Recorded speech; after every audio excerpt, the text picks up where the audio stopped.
Thank you, Jai Guruji. Good evening, everybody. Jai Guruji.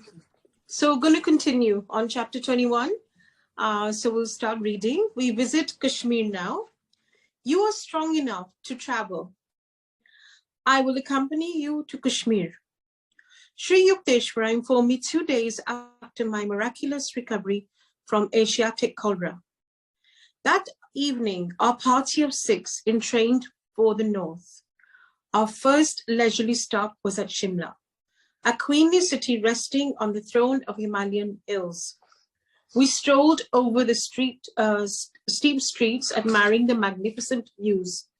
English strawberries for sale, cried an old woman, squatting in a picturesque open market space. Master was curious about the strange little red fruits. He bought a little basket and offered it to Kanai and myself, who were nearby. I tasted one berry, but spat it hastily on the ground. Sir, what a sour fruit. I could never like strawberries. My guru laughed. Oh, you will like them in America. At a dinner there, your hostess will serve them with sugar and cream. After she has mashed the berries with a fork, you will taste them and say, what delicious strawberries. Then you will remember this day in Shimla. Sri Yukteswara's forecast vanished from my mind, but reappeared there many years later. Shortly after my arrival in America, I was a dinner guest at the home of Mrs. Alice T. Hasey, Sister Yogmata, in West Somerville, Massachusetts. When a dessert of strawberries was put on the table, my hostess picked up her fork and mashed my berries, adding cream and sugar. The fruit is rather tart. I think you will like it fixed this way, she remarked. I took a mouthful. What delicious strawberries, I exclaimed. At once, my guru's prediction in Shimla emerged from the fathomless cave of memory.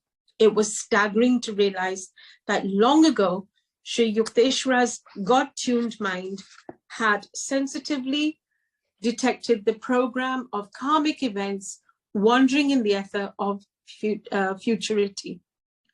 Our party soon left Shimla and entrained for Rawalpindi. There we hired a large landau drawn by 2 horses, in which we started a 7-day trip to Srinagar, capital city of Kashmir. The second day of our northbound journey brought into view the true Himalayan vastness. As the iron wheels of our carriage creaked along the hot, stony roads, we were enraptured with changing vistas of mountainous grandeur. Sir, Odi said to Master, I am greatly enjoying these glorious scenes in your holy company. I felt a throb of pleasure at Odi's appreciation, for I was acting as host on this trip. Sri Yukteswara caught my thought. He turned to me and whispered, don't flatter yourself. Odi is not nearly as entranced with the scenery as he is with the prospect of leaving us long enough to have a cigarette. I was shocked. Sir, I said it in an undertone. Please do not break our harmony by these unpleasant words. I can hardly believe that Odi is hankering for a smoke. I looked up apprehensively at my usually irrepressible guru. Very well, I won't say anything to Odi, Master chuckled, but you will soon see when the landau holds that Odi is quick to seize his opportunity. The carriage arrived at a small caravanserai. As the horses were led to be watered, Odi inquired, Sir, do you mind if I ride a while with the driver?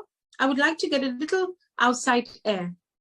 Sri Yukteswara gave permission, but remarked to me, he wants fresh smoke and not fresh air. The landau resumed its noisy progress over the dusty roads. Master's eyes were twinkling. He instructed me, crane up your neck through the carriage door and see what Odi is doing with the air. I obeyed and was astounded to observe Odi in the act of exhaling rings of cigarette smoke. My glance towards Sri Yukteswara was apologetic. You are right, as always. So Odi is enjoying a puff along with the paranoma. So this reminds me of a moment when Guruji had taught us not to speak to anyone in Chota Mandir back in the day. We never used to interact with one another. It was literally just a conversation or a communion between us and our Guruji. So, this was a strict kind of instruction. So on him giving us some halwa prasad, I went out to wash my hands. And as I was washing them, somebody asked me something. So I broke into a conversation with someone, with a Sangat. So when I came back, Guruji reprimanded me. And he said, "Dobar ke dina galla kari si, kya se na nahi karna. Tusi Rab ko kuch nahi chupa sakte." So he reads our every thought. Just yesterday, in fact, a Sangat was sharing that he was at a wedding and he was longing for a drink, for an alcoholic drink. And from a vast distance, Guruji had called him, and he had not shared this thought with anyone that I need a drink. And Guruji said, "Drink pila, jinni peeni hai pile." So Guruji is liberal. He just said, "Changa insan bano, these things don't really matter, as long as they're in moderation, of course." I surmised that my friend had received a gift from the cab driver. I knew Audi had not carried any cigarettes from Calcutta. We continued on the labyrinthine way, adorned by views of rivers, valleys, precipitous crags, and multitudinous mountain tiers. Every night we stopped at rustic inns and prepared our own food. Sri Yukteswar took special care of my diet, insisting that I have lime juice at all meals. I was still weak, but daily improving. Though the rattling carriage was strictly designed for discomfort, joyous anticipations filled our hearts as we neared central Kashmir, paradise land of lotus lakes, floating gardens, gaily canopied houseboats, the many-bridged Jhelum River, and flower-strewn pastures, all ring round by the Himalayan majesty. Our approach to Srinagar was through an avenue of tall, welcoming trees. We engaged rooms at a double-storied inn overlooking the noble inns. No running water was available. We drew our supply from a nearby well. The summer weather was ideal, with warm days and slightly cold nights. We made a pilgrimage to the ancient Srinagar temple of Swami Shankara. As I gazed upon the mountain peak hermitage standing bold against the sky, I fell into an ecstatic trance. A vision appeared of a hilltop mansion in a distant land. The lofty Shankara ashram before me was transformed into the structure where years later I established the Self-Realization Fellowship headquarters in America. When I first visited Los Angeles and saw the large building on the crest of Mount Washington, I recognized it at once from my long past visions in Kashmir and elsewhere. A few days later at Srinagar, then on to Gulmarg, mountain paths of flowers elevated by 6,000 feet. There I had my first ride on a large horse. Rajinder mounted a small trotter whose heart was fired with ambition for speed. We ventured onto the very steep Kilan Marg. The path led through a dense forest abounding in tree mushrooms, where the mist-shrouded trails were often precarious. But Rajinder's little animal never permitted my oversized steed a moment's rest, even at the most perilous turns. Untiring came Rajinder's horse, oblivious to all but the joy of competition. Our strenuous race was rewarded by a breathtaking view. For the first time in his life, I gazed in all directions at sublime snow-capped Himalayas, lying tier upon tier like silhouettes of huge polar bears. My eyes feasted exultantly on endless reaches of icy mountains against sunny blue skies. I rode merrily with my young companions, all wearing overcoats on the sparkling white slopes. On our downward trip, we saw afar a vast carpet of yellow flowers, wholly transfiguring the bleak hills. Our next excursions were to the famous royal pleasure gardens of the Emperor Jahangir at Shalimar and Nishat Bagh. The ancient palace of Nishat Bagh is built directly over a natural waterfall. Rushing down from the mountains, the torrent has been regulated through ingenious contrivances to flow over colorful terraces and to gush into fountains amidst the dazzling flower beds. The stream also enters several of the palace rooms, ultimately dropping fairy-like into the lake below. The immense gardens are riotous, with color roses of a dozen hues, snapdragons, lavender, pansies, poppies. An emerald enclosing outline is given by symmetrical rows of chinars, cypresses, cherry trees. Beyond them tower the white austerities of the Himalayas. Kashmir grapes are considered a rare delicacy in Calcutta. Rajinder, who had been promising himself a veritable feast on reaching Kashmir, was disappointed to find there no large vineyards. Now and then, I chaffed him jocosely over his baseless anticipation. "Oh, I have come so much gorged with grapes I can't walk," I would say. "The invisible grapes are brewing within me." Later, I heard that sweet grapes grow abundantly in Kabul, west of Kashmir.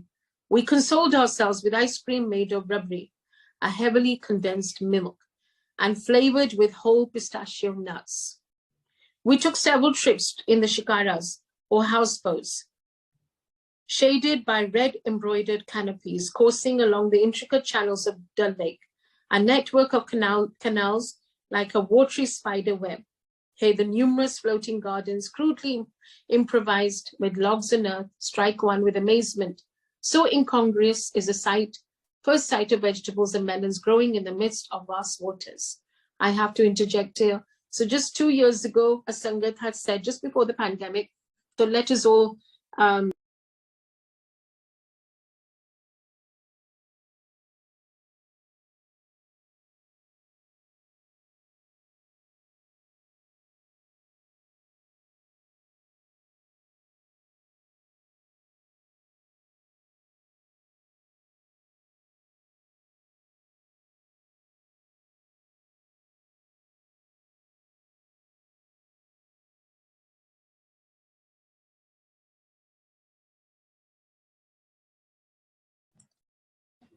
sorry about the little interjection.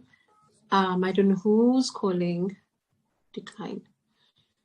Okay. So I recall, and this was again a little satsang on my behalf, that 3 years ago, I think, 3 years ago, just before the pandemic, Sangat says to me that let's go to Kashmir. So we were sitting in Dal Lake on the boat, and we were playing the mantra jap, and we got Guruji's Khushbu all of us, which was totally unmistakable. So it is his grace, and he travels with us wherever we go. So we just need to remember him. Occasionally one sees a peasant disdaining to be rooted to the soil, towing his square plot of land to a new location in the many-fingered lake. In this storied vale, one finds an epitome of all the earth's beauties. The Lady of Kashmir is mountain-crowned, lake-garlanded, the flowers shod. In later years, after I had toured many distant lands, I understood why Kashmir is often called the world's most scenic spot. It possesses some of the charms of the Swiss Alps and of Loch Lomond in Scotland, and of the exquisite English lakes. An American traveler in Kashmir finds much to remind him of the rugged grandeur of Alaska on a Pike Peak near Denver. As entries in a scenic beauty contest, I offer for the first prize either the gorgeous view of Xochimilco in Mexico, where mountains, skies, and poplars reflect themselves in myriad lanes of water amidst the playful fish, or the jewel-like lakes of Kashmir, guarded like beautiful maidens by the stern surveillance of the Himalayas. These two places stand out in my memory as the loveliest spots on earth. Yet I was awed also when I first beheld the wonders of Yellowstone National Park and of the Grand Canyon of the Colorado and of Alaska. Yellowstone Park is perhaps the only region where one can see innumerable geysers shooting high into the air, performing year after year with clockwork regularity. Its opal and sapphire pools and hot sulphurous springs, its bears and wild creatures remind me that here nature left a specimen of her earliest creation. Motoring along the roads of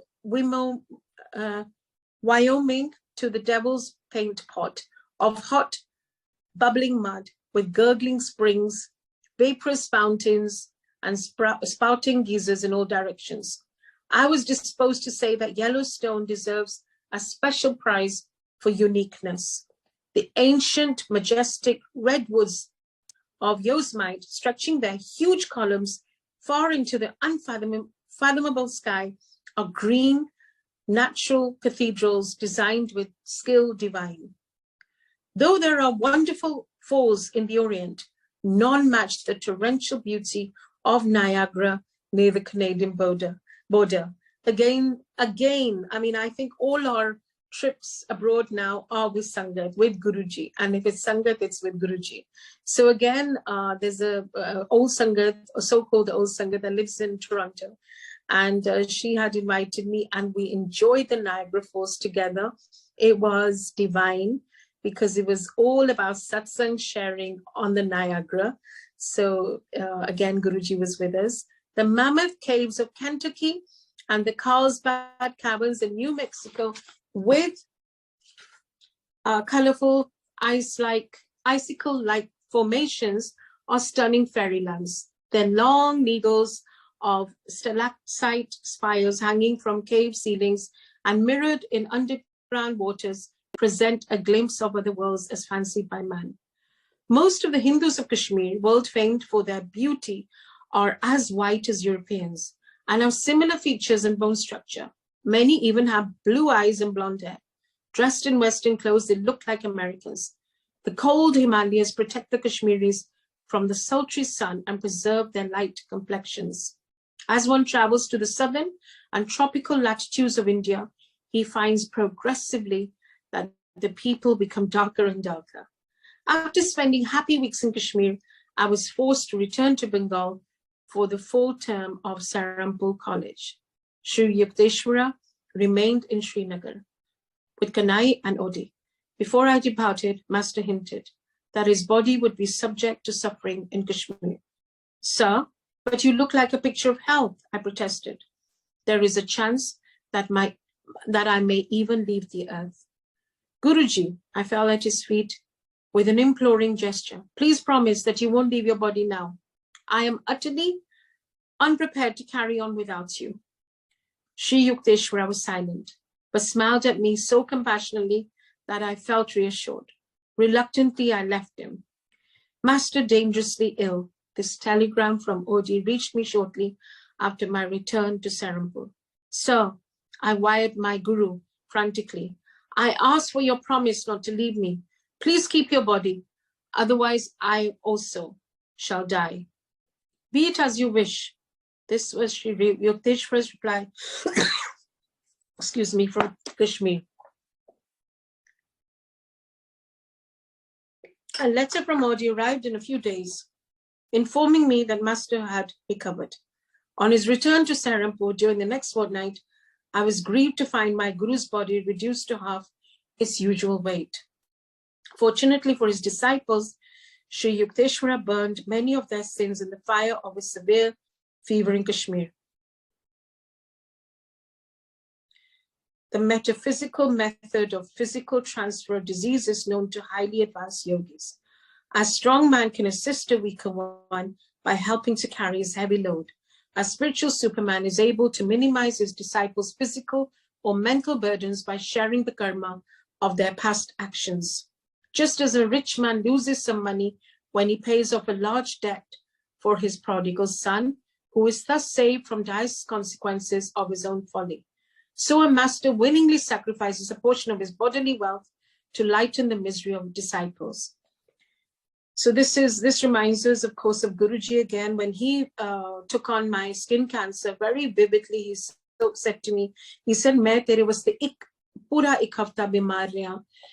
Tere skin cancer apne liye lagta hai main." He took the portion of my skin cancer upon himself, and he said कि मैं एक हफ्ता बीमार रहा और मैं blood भी vomit करता रहा एक पूरा हफ्ता बहुत बीमार रहा तेरे वास्ते. So he did this for many of us. He took on so many of our illnesses and our ill karmas of our past actions to lighten our load. So how gracious is Guruji, and he's still doing it. And likewise, Jesus Christ also was crucified to take on the collective karma of his disciples. So this is how great yogis and great masters take upon the karmas of their disciples. By a secret method, the yogi unites his mind and astral vehicle with those of a suffering individual. The disease is conveyed, wholly or in part, to the saint's body. Having harvested God on the physical field, a master no longer cares what happens to that material form. Though he may allow it to register a certain disease in order to relieve others, his mind is never affected. He considers himself fortunate in being able to render such aid. The devotee who has achieved final salvation in the Lord finds that his body has completely fulfilled its purpose. He can then use it in any way he deems fit. His work in the world is to alleviate the sorrows of mankind, whether through spiritual means or by intellectual counsel, or through willpower or by the physical transfer of disease. Escaping to the superconsciousness whenever he so desires, a master can remain oblivious of physical suffering. Sometimes he chooses to bear bodily pain stoically, as an example to his disciples. By putting on the ailments of others, a yogi can satisfy for them the karmic law of cause and effect. This law is mechanically or mathematically operative. Its workings can be scientifically manipulated by men of divine wisdom. The spiritual law does not require a master to become ill whenever he heals another person. Healings ordinarily take place through the saint's knowledge of various methods of instantaneously cure in which no hurt to the spiritual leader is involved. On rare occasions, however, a master who wishes to greatly quicken his disciples' evolution may then voluntarily work out on his own body a large measure of their undesirable karma. Jesus signified himself as a ransom for the sins of many. With his divine powers, his body could never have been subjected to death by crucifixion if he had not willingly cooperated with the subtle law of cause and effect. He thus took on himself the consequences of others' karma, especially that of his disciples. In this manner, they were highly purified and made fit to receive the omnipresent consciousness which later descended on them. So when your guru heals you, and wo jo meher karte hain aap pe, so you have a higher purpose to live by his word and to spread his word.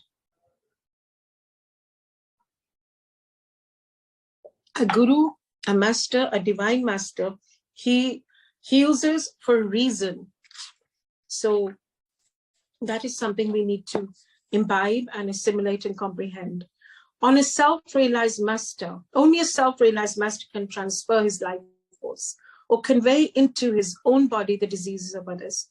An ordinary man cannot employ this yogic method of cure, nor is it desirable that he should do so, for an unsound physical instrument is a hindrance to God meditation. The Hindu scriptures teach that the first duty of man is to keep his body in good condition. Otherwise, his mind is unable to remain fixed in devotional concentration. ये तो गुरुजी भी बोलते होते थे कि अपना physical ध्यान रखो, 1 घंटा walk करो, चंगा खाओ और काट खाओ. And मुझे तो ये especially बोला था, तू काट खाता कर, अपना ध्यान रखा कर, because the body is the vehicle to live out that service, to be able to do the service rendered to us by him. So अपना physical जो है, जो हमारा vehicle है, this is the body which will transport our seva. A very strong mind, however, can transcend all physical difficulties and attain to God realization. Many saints have ignored illnesses and succeeded in their divine quest. Saint Francis of Assisi, severely afflicted with ailments, healed others and even raised the dead. I knew an Indian saint, half of whose body was once festered with sores. His diabetic condition was so acute that under ordinary conditions, he could not sit at one time for more than 15 minutes. But his spiritual aspiration was undeterrable. Lord, he prayed, wilt thou come into my broken temple? With ceaseless command of will, the saint gradually became able to sit daily in the lotus posture for 18 continuous hours, engrossed in the ecstatic trance. And he told me, at the end of 3 years, I found the infinite light blazing within my shattered form. Rejoicing in this joyful splendor, I forgot the body. Later, I saw that it became whole through the divine mercy. A historical healing incident concerns King Babur, 1483 to 1530, founder of the Mughal Emperor in India. His son, Prince Humayun, was mortally ill. The father prayed with anguished determination that he receive the sickness and that his son be spared. After all physicians had given up hope, Humayun recovered. Babur immediately fell sick and died of the same disease which had stricken his son. Humayun succeeded Babur as emperor of Hindustan. Many people imagine that every spiritual master has or should have the health and strength of a sandal. The assumption is unfounded. A sickly body does not indicate that a guru is not in touch with divine powers any more than lifelong health necessarily indicates an inner illumination. The condition of the physical body, in other words, cannot rightfully be made a test of a master. His distinguishing qualifications must be sought in his own domain, the spiritual. Numerous bewildered seekers in the West erroneously think that an eloquent speaker or writer on metaphysics must be a master. The rishis, however, have pointed out that the acid test of a master is a man's ability to enter at will the breathless state and to maintain the unbroken samadhi of nirbhikalpa. Only by these achievements can a human being prove that he has mastered Maya or the dualistic cosmic delusion. He alone can say from the depths of realization, Ekam Sat, only one exists. The Vedas declare that the ignorant man who rests content with making the slightest distinction between the individual soul and the supreme self is exposed to danger.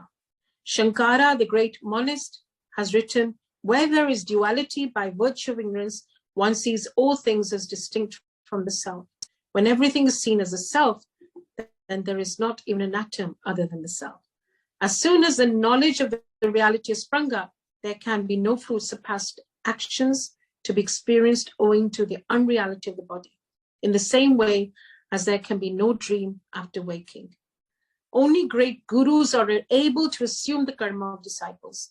Sri Yukteswara would not have suffered in Kashmir unless he had received permission from the spirit within him to help his disciples in that strange way. Few saints were ever more sensitively equipped with wisdom to carry out divine commands than my God-tuned master. When I ventured a few words of sympathy over his emaciated figure, my guru said gaily, it has its good points. I am able now to get into some small ganjis undershirts that I haven't worn in years. Listening to Master's jovial laugh, I remember the words of Saint Francis de Sales, a saint that is sad is a sad saint. So here we go. And I'm just going to check on the time. If I can read another one, if all is well. Sorry about the interference today. There's been some frantic phone calls coming in today. Yeah. So this is how Guruji, has been taking upon the karmas of his disciples. And he's been known to have fallen sick, besides mine, of course, but he used to rest then for a few days and to heal his body, because the body, after all, has its limitations. And when he was leaving the body, I remember him saying, because the physical has limitations, but beyond the physical, in that spirit, he's boundless, and his energy is boundless, as are his blessings. And therefore, people exponentially across continents are getting blessed by him. The heart of a stone image. As a loyal Hindu wife, I do not wish to complain of my husband, but I yearn to see him turn from his materialistic views. He delights in ridiculing the pictures of saints in my meditation room. Dear brother, I have deep faith that you can help him. Will you? My eldest sister Roma gazed beseechingly at me. I was paying a short visit at her Calcutta home on Girish Vidya Ratna Lane. Her plea touched me, for she had exercised a profound spiritual influence over my early life and had lovingly tried to fill the void left in the family circle by mother's death. Beloved sister, of course I will do anything I can. I smiled, eager to lift the gloom plainly visible on her face, in contrast to her usual calm and cheerful expression. Roma and I sat a while in silent prayer for guidance. A year earlier, my sister had asked me to initiate her into Kriya Yoga, in which she was making notable progress. An inspiration seized me. Tomorrow, I said, I'm going to the Dakshineshwar temple. Please come with me and persuade your husband to accompany us. I feel that in the vibrations of that holy place, Divine Mother will touch his heart. But don't disclose our object in wanting him to go. Sister agreed, hopefully. Very early in the morning, I was pleased to find that Roma and her husband were in readiness for the trip. As our hackney carriage rattled along upper circular road toward Dakshineshwar, my brother-in-law, Satish Chandra Bose, amused himself by deriding spiritual gurus of the past, present, and future. I noticed that Roma was quietly weeping. Sister, cheer up, I whispered. Don't give your husband the satisfaction of believing that we take his mockery seriously.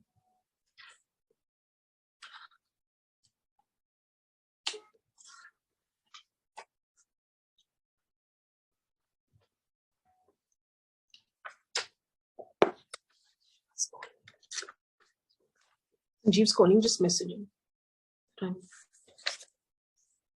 Mukunda, how can you admire worthless humbugs? Satish was saying. A sadhu's very appearance is repulsive. He is either as thin as a skeleton or as unholily fat as an elephant. I shouted with laughter. My good-natured reaction was annoying to Satish. He retired into sullen silence. As our cab entered the Dakshineshwar grounds, he grinned sarcastically. So this is something that reminds me of me back in the day, if I may quickly, when people used to mock me going to Guruji, because of course, back in the day, I'm talking 25 odd years ago, when I first started going, my whole family used to ridicule me, my society used to mock me. And initially, internally, of course, I would react and I would try to even justify. And then Guruji once said to me very wisely, calmly, he said, "Jadon loki kuch kende ne tenu to chup rehya kar, ek chup 100 sukh, because ek din aisa aayega, puri duniya connect hoegi tere guru na, to tu fikr na kar." So patience is a virtue, and to not react but respond with a smile is the greatest response we can give to anybody. This excursion, I suppose, is a scheme to reform me. As I turned away without reply, he caught my arm. "Young Mr. Monk," he said, "don't forget to make proper arrangements with the temple authorities to provide for our new meal." "I am going to meditate now. Do not worry about your lunch," I replied sharply. "Divine Mother will look after it." I don't trust Divine Mother to do a single thing for me, but I do hold you responsible for my food. Satish's tones were threatening. I proceeded alone to the colonnaded hall, which fronts the large temple of Kali, or Mother Nature. Selecting a shady spot near one of the pillars, I arranged my body in the lotus posture. Although it was only about 7 o'clock, the morning sun would soon be oppressive. The world receded, as I became devotionally entranced. My mind was concentrated on Goddess Kali, whose image at Dakshineshwara had been the special object of adoration by the great master, Sri Ramakrishna Paramhansa. In answer to his anguished demands, the stone image of this very temple had often taken a living form and conversed with him. Silent mother with stony heart, I prayed, thou becamest filled with life at the request of thy beloved devotee, Ramakrishna. Why dost thou not also heed the wails of this yearning son of thine? My aspiring zeal increased boundlessly, accompanied by a divine peace. Yet, when 5 hours had passed, and the goddess whom I was inwardly visualizing had made no response, I felt slightly disheartened. Sometimes it is a test by God to delay the fulfillment of prayers, but eventually appears to the persistent devotee in whatever form he holds dear. Like he said, his delays are not his denials. Therefore, patience and constant prayer and faith and surrender is the answer. So keep knocking and the door is bound to open up. A devout Christian sees Jesus. A Hindu beholds Krishna or the goddess Kali, or an expanding light if he worships. Worship takes an impersonal turn. Reluctantly, I opened my eyes and saw that the temple doors were being locked by a priest in conformance with a noon hour custom. I rose from my secluded seat under the open roofed hall and stepped into the courtyard. Its stone floor was scorching under the midday sun. My bare feet were painfully burned. Divine Mother, I silently remonstrated. Thou didst not come to me in vision, and now thou art hidden in the temple behind closed doors. I wanted to offer a special prayer to thee today on behalf of my brother-in-law. My inward petition was instantly acknowledged. First, a delightful cold wave descended over my back and under my feet, banishing all discomfort. Then, to my amazement, the temple became greatly magnified. Its large doors slowly opened, revealing the stone figure of Goddess Kali, gradually changed into a living room, smilingly nodding in greeting, thrilling me with joy indescribable. As if by mystic syringe, the breath was withdrawn from my lungs. My body became very still, though not inert. An ecstatic enlargement of consciousness followed. I could see clearly for several miles over the Ganges river to my left, and beyond the temple into the entire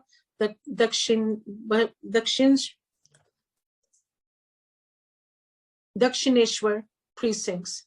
The walls of all buildings glimmered transparently. Through them, I observed people walking to and fro over distant acres.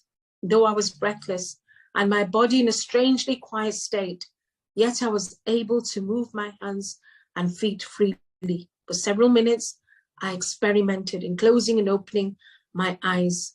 In either state, I saw distinctly the whole Dakshineshwar panorama. Spiritual sight, X-ray-like, penetrates into all matter. The divine eyes center everywhere, circumference nowhere. I realized anew, standing there in the sunny courtyard, that when man ceases to be the prodigal child of God, engrossed in a physical world indeed dream, baseless as a bubble, he re-inherits his eternal realms. If escapism be a need of man, cramped in his narrow personality, can any escape compare with the majesty of omnipresence? In my sacred experience at Dakshineshwar, the only extraordinarily enlarged objects were at the temple and the form of the goddess.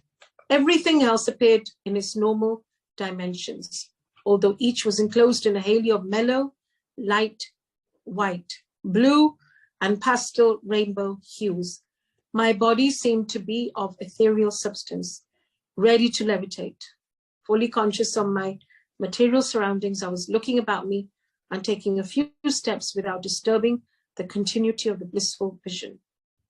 Behind the temple walls, I suddenly glimpsed my brother-in-law as he sat under the thorny branches of a sacred Bailey tree. I could effortlessly discern the course of his thoughts. Somewhat uplifted under the holy influence of Dakshineshwar, his mind yet held unkind reflections about me. I turned directly to the gracious form of the goddess. Divine Mother, I prayed, wilt thou not spiritually change my sister's husband? The beautiful figure, hitherto silent, spoke at last. Thy wish is granted. I looked happily at Satish, as though instinctively aware that some spiritual power was at work. He rose resentfully from his seat on the ground. I saw him running behind the temple. He approached me, shaking his fist. The all-embracing vision disappeared. No longer could I see the glorious goddess. The towering temple was reduced to its ordinary size, minus its transparency. Again, my body sweltered under the fierce rays of the sun. I jumped to the shelter of the pillared hall, where Satish pursued me angrily. I looked at my watch. It was 1 o'clock. The divine vision had lasted an hour. You little fool, my brother-in-law blurted out. You have been sitting there cross-legged and cross-eyed for 6 hours. I've gone back and forth watching you. Where is my food? Now the temple is closed. You failed to notify the authorities. We are left without lunch. The exaltation I had felt at the goddess's presence was still vibrant within my heart. I was emboldened to exclaim, Divine Mother will feed us. Satish was beside himself with rage. Once and for all, he shouted, I would like to see your Divine Mother giving us food here without prior arrangements. His words were hardly uttered when a temple priest crossed the courtyard and joined us. Son, he addressed me, I've been observing your face serenely glowing during hours of meditation. I saw the arrival of your party this morning and felt a desire to put aside ample food for your lunch. 'Tis against the temple rules to feed those who do not make a request beforehand, but I have made an exception for you. I thanked him and gazed straight into Satish's eyes. He flushed with emotion, lowering his gaze in silent repentance. When we were served a lavish meal, including out-of-season mangoes, I noticed that my brother-in-law's appetite was meager. He was bewildered, diving deep into the ocean of thought. On the return journey to Calcutta, Satish, with softened expression, occasionally glanced at me pleadingly, but he did not speak a single word for the moment. The priest had appeared to invite us to lunch as though in direct answers to Satish's challenge. The following afternoon, I visited my sister at her home. She greeted me affectionately. Dear brother, she cried, what a miracle. Last evening, my husband wept openly before me. Beloved Devi, he said, I am happy beyond expression that this reforming scheme of your brother's has wrought a transformation. I am going to undo every wrong I have done you. From tonight, we will use our large bedroom only as a place of worship. Your small meditation room will be changed into our sleeping quarters. I am sincerely sorry that I have ridiculed your brother. The shameful way I have been acting, I will punish myself by not talking to Mukunda until I have progressed in the spiritual path. Deeply, I will seek the Divine Mother from now on. Someday I must surely find her. So his search began. So you never know when you ask for others, truly from the heart, you never know कब कल्याण हो जाता है. तभी गुरुजी कहते से अपने वसे तो सब मांगते हैं, दूसरिया वसे मांगो, दूसरिया तो कल्याण मांगया करो. You don't know when that seed will be sown and their quest will begin. Years later, I visited my brother-in-law in Delhi. I was overjoyed to perceive that he had developed highly in self-realization and had been blessed by the vision of Divine Mother. During my stay with him, I noticed that Satish secretly spent the greater part of every night in divine meditation.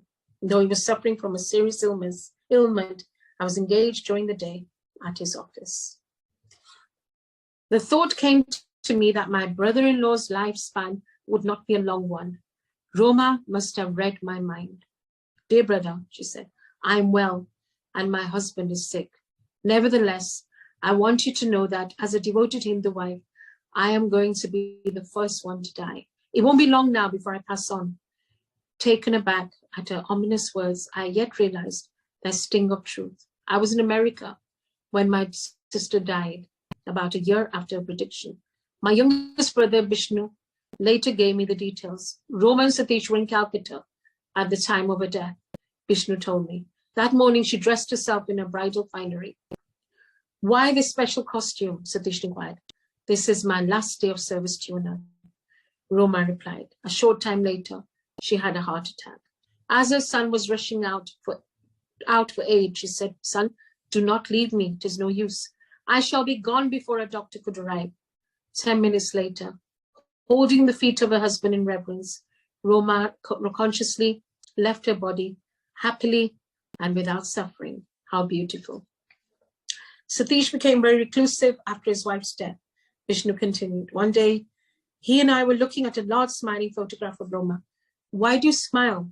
Satish suddenly exclaimed, as though his wife was present. "You think you were clever in arranging to go before me. I shall prove that you cannot long remain away from me. Soon I shall join you." Although at this time, Satish had fully recovered from his sickness and was enjoying excellent health, he died without apparent cause shortly after his strange remark before the photograph. Thus prophetically passed my dearly beloved eldest sister Roma and her husband Satish. He who changed our Dakshina's worth from an ordinary worldly man to a silent saint. How beautiful. So anyone's transformation can begin at any point, besides providing he has the blessings of the divine. And those blessings we can seek for others from the divine at any point. So we must pray for others' enlightenment also, besides our own. So Jai Guruji, thank you for the reading, and I do apologize for a lot of interruptions through phone calls from other people, but I hope you enjoyed today's session, and we shall meet again tomorrow, same time, 4:30.